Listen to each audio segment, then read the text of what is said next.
गुरु माता सुदीक्षा सबिंदर हरदेव जी महाराज की जय। आओ साथ संगत जी, सतगुरु के चरणों में रह के अपने जीवन को सुखी करते हैं। हम हमेशा बोलते हैं गरीब है। साथ संगत जी, एक बार सत्संग हो रहा था, बाबा जी स्टेज पे बैठे हुए थे, सभी लोग सत्संग सुन रहे थे। सत्संग में बाबा जी ने बोला कि भाई गरीब कौन है? सभी लोग ने हाथ उठाया, सभी गरीब हैं। एक एक से सवाल पूछ रहे, भाई आप गरीब क्यों हो? बोले बाबा जी क्या बताऊं, मेरे पास घर नहीं है, मेरे पास गाड़ी नहीं है। एक एक का सवाल एक एक अलग अलग था। कोई औलाद के लिए दुखी था। सभी लोग बोले मैं गरीब हूं, मेरे पास औलाद हो जाए, औलाद के लिए मैं गरीब बना हुआ हूं। कोई सुखी नहीं है, सब दुख की बात कर रहे हैं, सब गरीब बोल रहे हैं। साथ संगत जी, बाबा जी ने बोला सब लोग बैठ जाओ। परमात्मा ने इतनी सुंदर शरीर बनाया है, आप लोग का कोई भी अंग खराब नहीं है। घर में खाने की रोटी आ रही है, लेकिन तो भी गरीब हो। कोई अमीर बनने का सपना देख रहा है, कोई औलाद के लिए तरस रहा है, कोई सोच रहा है कि मेरे पास बहुत से ज्यादा धन दौलत आ जाए, मैं दुनिया को खरीद लूं। साथ संगत जी, बाबा जी ने बताया कि एक फकीर था। फकीर का दोनों हाथ नहीं था। चौराहे पे एक छोटा सा झोपड़ा बनाया था और बैठ के अपना भीख मांगता था। उसके पास पैसे आता था, बहुत आनंद से था। उधर से एक व्यक्ति गुजर रहा था, वो फकीर से लगा बोलने, फकीर बाबा जी ये बताओ, आपके पास हाथ नहीं है तो आप खाने के लिए कहां से खाते होंगे, कैसे खाते होंगे, दोनों हाथ तो है नहीं। फकीर मुस्कुराते हुए बोला कि मैं पुकारते रहता हूं, कोई मुझे खाना खिला दे, खाना खिला दे। मेरी पुकार कोई न कोई जरूर सुनता है, 100 में से एक सुनता ही है और मेरे पास आता है। मैं इसको बोलता हूं, इसमें से ले जाओ पैसे, कुछ मुझे खाने के लिए ला के दे दो। वो खाने के लिए ला के देता है। फिर वो व्यक्ति ने बोला, खाना तो आ जाता होगा, खाते कैसे होंगे? बोला पुकारते रहता हूं, जिसने मुझे धरती भेजा है, ईश्वर को पुकारता हूं। पुकार सुन के कोई न कोई आके मुझे खाना खिलाई देता है। फिर वो व्यक्ति ने बोला, भाई पानी कैसे पीते होंगे? कल पानी का मटका रखा हुआ है, अपने पांव से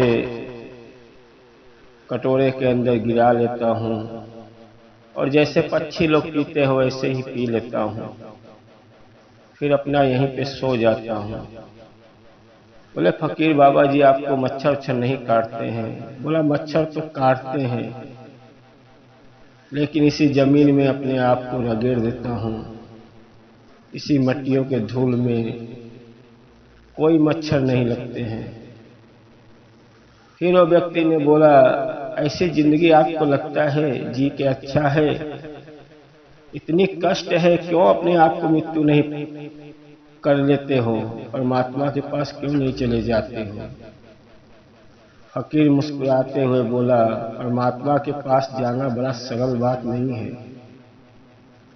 शुक्र करो कि मुझे मनुष्य का तन मिला है, मुझे मनुष्य का तन मिला है, जो उनकी शुक्राना में अपने को मुक्ति कर लूं। एक कष्ट से मैं मृत्यु पा जाऊंगा, लेकिन मेरी आत्मा भटकती रहेगी, मैं परमात्मा के पास नहीं पहुंच पाऊंगा। मुझे उनकी भक्ति करना पड़ेगा। और मैं तो शुक्राना करता हूं कि मेरे पाँव नहीं है, मेरे हाथ नहीं है, मेरे पाँव भी नहीं रहता, तो भी मैं खुशी में रहता कि मुझे मनुष्य का तन तो दिया, अरे अपना जीवन का कल्याण कर लूं, उनकी भक्ति इतना कर लूं कि दोबारा मुझे मनुष्य का जन्म न मिले। व्यक्ति सुन के बड़ा हैरान हुआ कि देखो इतना कष्ट में रहते हुए तो भी परमात्मा का शुक्राना कर रहा है कि मुझे मनुष्य का तन मिला। और साथ संगत जी, हम लोग मनुष्य का तन पा के घर में सब कुछ रह के तो भी हम लोग दुख में रहते हैं, गरीबी में रहते हैं कि मुझे और कुछ मिल जाए। अरे सदगुरु खुद मिल गया है आपको, आपको परमात्मा का दीदार करा देगा, उनकी जानकारी करा देगा। जब उनके शरण में रहोगे आपका सब दुख दूर कर देगा। लेकिन हम चाहते हैं कितना मेरे पास आ जाए, अरे सब पा के ही क्या करोगे जब परमात्मा को ही नहीं पाया तो। परमात्मा को जब पा लोगे तो आपको मुक्ति मिल जाएगी। इसीलिए हर बार सदगुरु कहते रहता है सत्संग कर लो, सत्संग कर लो, सेवा सिमरन कर लो।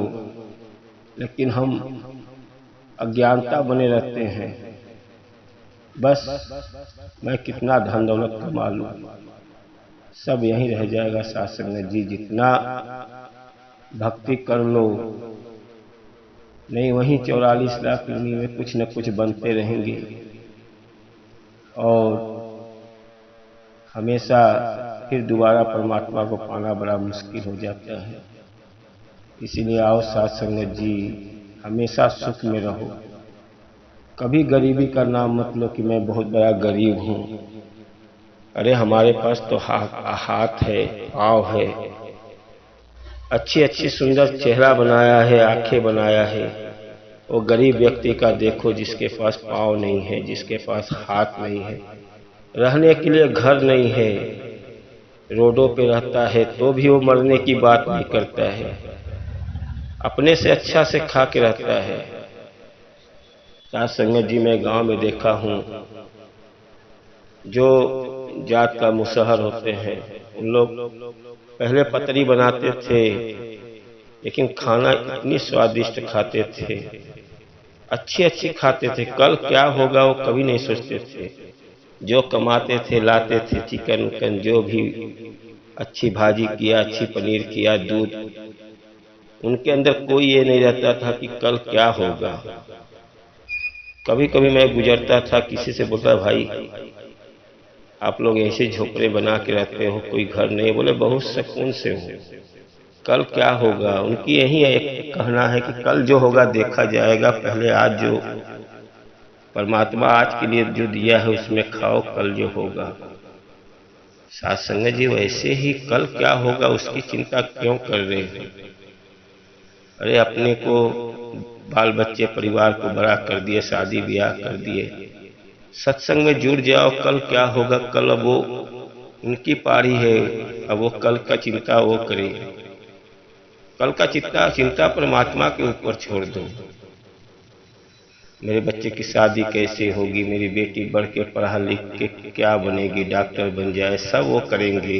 बस अपने को कर्म करना है और सदगुरु के शरण में रह करना है, सदगुरु सब पार करेगा। कभी जीवन में घबराओ नहीं। साथ संगत जी, दास तो यही कहेगा गुरसिक का जीवन जियो। जो गुरसिक का जीवन में आनंद है वो कहीं आनंद नहीं है। साथ संगत जी, दास से कोई गलती क्षमा करना। दास तो यही कहेगा हमेशा सदगुरु के चरणों में लगे रहो। साथ संगत जी, वीडियो को लाइक सब्सक्राइब कर दो, प्यार से किए। धन निरंकार जी।